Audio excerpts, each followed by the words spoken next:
And we're back. Contemporary Black Voices. We just had a great guest, Mr. Gerald Givens Jr. From Boots on the Ground in Raleigh, North Carolina. And we're going to continue the discussion to talk with the panelists about what Gerald talked to us about. Fred Williams. Yes, sir. You seem to have some comments. Yeah.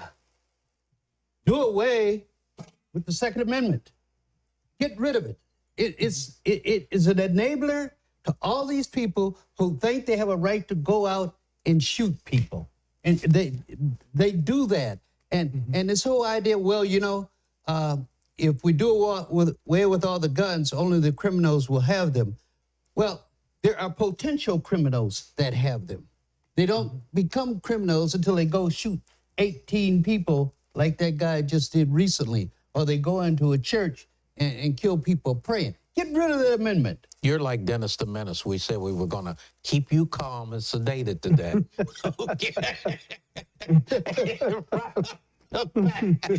He starts this. Let me tell you all something. These personal attacks on contemporary Black voices must end.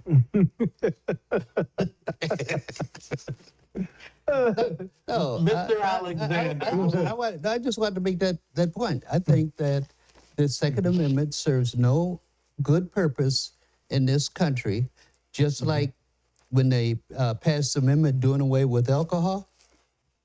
They found out it did not serve the purpose they wanted it to serve. So what they did, they passed another amendment making it okay to drink alcohol. So this amendment was passed, 200 and something years ago. And it serves no function. No one needs a gun.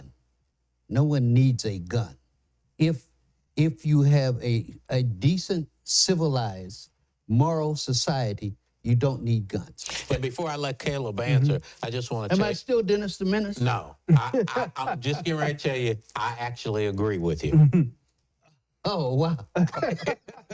I actually agree with you. Mark this day. We are the only country in the United States who has this issue. I'm sorry, in the world. I simply misspoke. Yeah, yeah.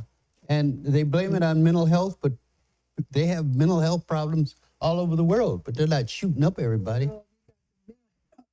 It's mental health issues for some folks, criminals for others.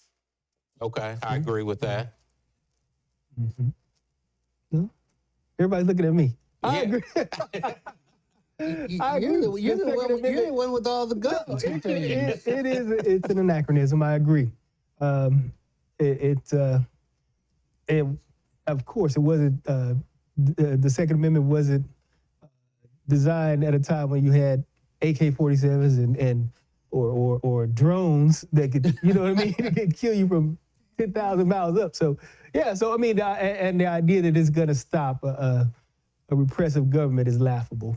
So I am in agreement with that. But here comes the but. I knew it was coming.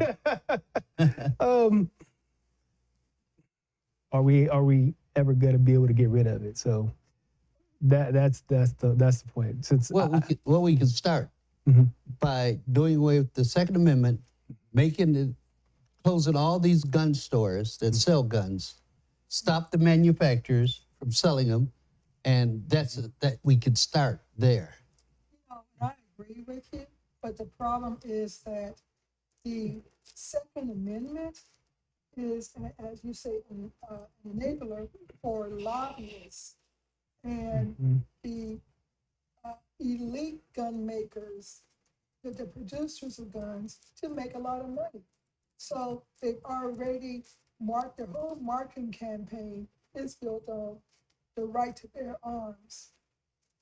The right to Absolutely, yeah. The right to, like you have a right to carry a gun into a church, and then you don't have the right to shoot 10 or 12 people, but it's already done. So you can't take it back. You can't take it back. I never expected this discussion to go in this direction. But let me ask you a question. Would it be okay to continue with the Second Amendment, however, to have stricter gun laws about how we utilize that? You not gonna need work. you need to get rid of the Second Amendment to start with, because when you try to pass laws, the first thing the NRA is going to say, well, we have a right under the Second Amendment to do it. Remove that amendment, they can't make that argument anymore. But I think Sharon made a good point, and it'll tie into our hot topic in a way. The richest lobbyists, two of the richest lobbyists in Washington, D.C. is NRA and the Jewish lobby. And those are the two that get away with almost everything in Washington, D.C. So what does that say about the control money has over us, over our democracy? Well, I mean, I know I've said this a few times. I think getting rid of the Second Amendment in this country is going to be impossible because of its history. It's impossible. I think it's impossible because of its history. I think that these folks, they still have this fantasy of a black uprising, and they're not going to get rid of their guns. I mean, that's good. It's going to be impossible to pry guns away from these folks in this country. Can we be a civilized No. community and country if we don't do that? Not this country. No, we're not going to be a Too civilized many country. countries have anti-gun laws. The United States, they're just not going to have it. You know, it's a money maker. It's truly a money maker. Yeah, Sharon's hitting it right. She's hitting it right on spot. It's a moneymaker. They're using the intent of the amendment to justify, you know, carrying arms. You know, if you think about it, you got The Walking Dead, you got those types of movies on TV. You got the preppers, and all of them talking about preparing for the Acropolis, right? So it's all creating this mental state in everybody else to go out and buy guns. And don't they, some of these arcades are called, where they can go in and they can pay their money and shoot the gun and shoot down all the things moving and all that kind of stuff. Shooting range. Shooting, and all this stuff. This whole society is designed towards guns. But you know, here in San Antonio, I can't think of the shooting range, but it's way up Calaver Road. You probably know where it is. It's a big one. That one, yeah. Anyway, that shooting range is right across the street from a Catholic church. And I was looking at some of the people going into the church one Sunday, and it looked like a lot of them were customers of the shooting range. I wouldn't doubt it. Yeah. And then you go to church, thou shalt not kill. Oh yeah, that's And then this whole idea that you have your rifle to go hunting. So you go out and you set up a little place, you drink your little have your little drinks, eat, and wait for the poor deer to come along.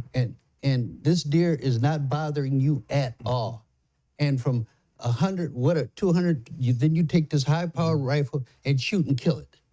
And what needs to happen is there needs to be a planet out there that's highly more developed than ours.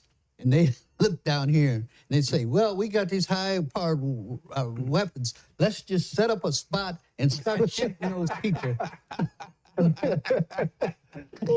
Fred, you're a vegan, so that's the problem with that one. So you know that's eating deer meat that's no less humane than a cow going through the slaughterhouse. So that's a vegan perspective. But the way you do it, you know, it's a sport. It's a sport to these people. Okay, if you want it to be a real sport, I tell you what, put your rifle down there and go out there and wrestle with the deer. Wrestle with the deer. Give the deer, or wrestle with the bear. So how Give the bear, give the animal at least from a a cow. sport should be 50. You have 50% chance of winning or 50% chance of losing. If you're gonna eat the deer, they take the deer and they do have it processed and they do eat the deer But meat. you're assuming that's what everybody's doing. But what happens when you have too many deer? Well, what happens when you have too many people? Nothing. Well, then you don't do anything to the deer. What do you They mean too start many? killing each The other. deer was here before you were. The deer was here before you were. So you gonna kill off all the deer Is that what you're going to do? This has been one of the least antagonistic type of subjects that we have had. But I think it's going to be one of the most ones that we have with comments about how we feel about the Well, Second let me make they it more. already Let me jump at make it me, more so- antagonistic.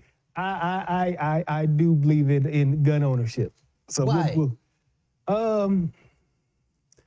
At my age, I'm not gonna go out there and wrestle with some young guy who's trying to carjack me or break into my home. I'm not gonna grab a knife and try to wrestle with somebody. We're gonna end this. We're gonna end it real quick as soon as they come through my door. So at my age, I'm not gonna do it. I can't do it. So that's just it. That's my equalizer. And I'm going. I gotta do what I gotta do to protect my family. You know, I don't doubt that you would, but you really got to be careful when you say, I'll take that gun and shoot someone until you actually look at that person and know you get ready to kill him. That delay can get you killed. That delay can get you killed because that person over there might have a gun too. And while you're thinking about this is something I've never done before, I'm gonna actually take this person. That delay could get you killed. Trust me, there will be no delay. I didn't say you. I did not say you.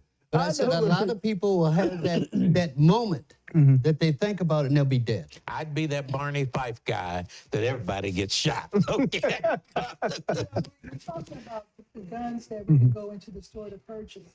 The other threat are these, what do you call them, ghost guns, where you can order the Design? description, Yeah. find you a good 3D printer Right. and put this gun up. And so they've got legislation on that, Right. but will it stop anybody? No, they aren't going to even pass that legislation. Because, and I'm the reason why, because it doesn't make sense. Because right now, I could go home and order parts and build a gun. You can order parts from wherever you want to order from. The only thing that's licensed is the complete weapon.